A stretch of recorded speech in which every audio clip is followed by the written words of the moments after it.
In today's gaming news, Diablo 3 for PlayStation allows offline play, THQ plans to auction off its remaining IPs, Watch Dogs is being developed primarily for PC, and all future EA games will include microtransactions. Hello ladies and gentlemen, welcome back to the show. It is Wednesday, February the 27th, and my name is Force, here with today's gaming news. First up today, PC gamers prepare to be slapped in the face. Not only is Diablo 3 coming to console, but it will not require an online internet connection. Ow, that hurt. In an interview with Game Trailers, Blizzard's production director John Haidt revealed that Diablo 3 for the PlayStation 3 and 4 will not require a constant internet connection like its PC counterpart. While the game will have online co-op, local co-op allows for up to 4 players on one screen, with a zoomed-out camera for when players split up.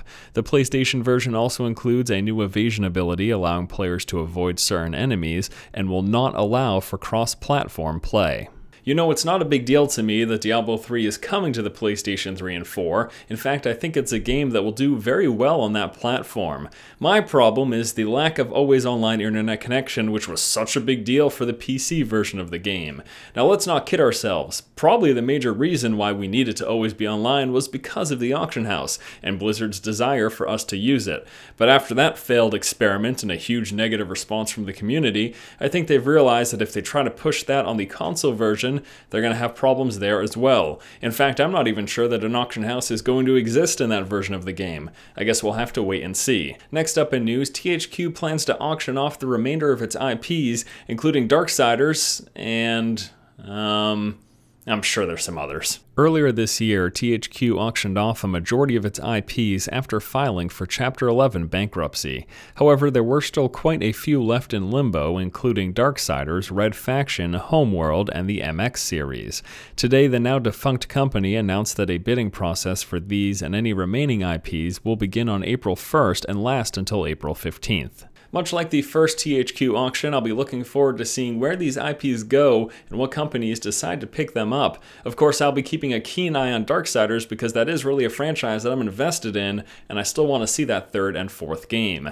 Next up in news, the highly anticipated next-generation game Watch Dogs is being developed primarily on the PC and then will be ported to consoles, which means for the first time ever, console players will be staring at the controller wondering, how do I hit spacebar? Watch Dogs is a next-generation third-person open-world action game where players use special hacking tools and jammers to complete objectives. Speaking with PC Gamer, Ubisoft CEO Yves Guillemot said that the game is being developed with PC as the lead platform. Guillemot explained that with the PS4's PC-friendly architecture, it will be much easier for next-gen games to be built on PC and then ported to console. So the PlayStation 4's architecture makes it very friendly to port from a game that was originally built for the PC.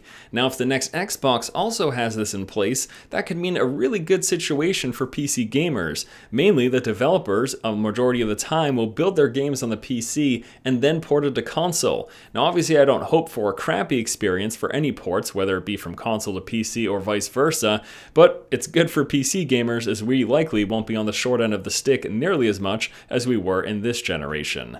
And last up in news today, all of EA's future games will reportedly include microtransactions, an announcement that surprises no one. At a Morgan Stanley Technology, Media, and Telecom conference, EA's financial officer Blake Jorgensen said, "We are building into all of our games the ability to pay for things along the way to get to a higher level, and consumers are enjoying and embracing that way of business." He went on to say that they view microtransactions as a key feature moving forward to the next generation. Surprise, surprise, EA likes money. As I said, I don't think anyone is actually shocked by this news, and we have to be realistic when it comes to developers getting paid for their game, and obviously publishers also want to make as much money as possible. Now what I mean by this is that as time goes on, games get more and more expensive to develop, and most games, AAA at least, have been sticking at that $60 price point, which makes it hard for companies spending as much money as they are to actually make their money back. So the question is, do we want them to raise the price of regular games from $60 to $70 or $80, or do we want to deal with microtransactions? Now I'm not going to be completely blindsided here, and I realize that there are likely some companies trying to milk this and make as much money as possible, but there is a realistic situation where companies aren't making enough to stay in business. Take THQ, for example. You could argue that they're not making good games, but them going out of business isn't always a great thing, even if they've made some junky games in the past. What I'd like to know from you guys today is, what do you think about the fact that future EA games, all of them, will include microtransactions? Are you going to avoid EA altogether, or are you just going to deal with it and try to avoid it in the game? Let me know what you guys think in the comment section below. Alright guys, that's going to do it for today's episode of the show. As always, thank you so much for watching. Once again, this has been Force, and you have just been force-fed. So in a prior announcement video, I said that I might be changing the format of the Force feed, but there was an overwhelming response to people saying that they want to see my beautiful face, which was really weird. Also, stop talking about my clothes and my hair. What's wrong with you guys?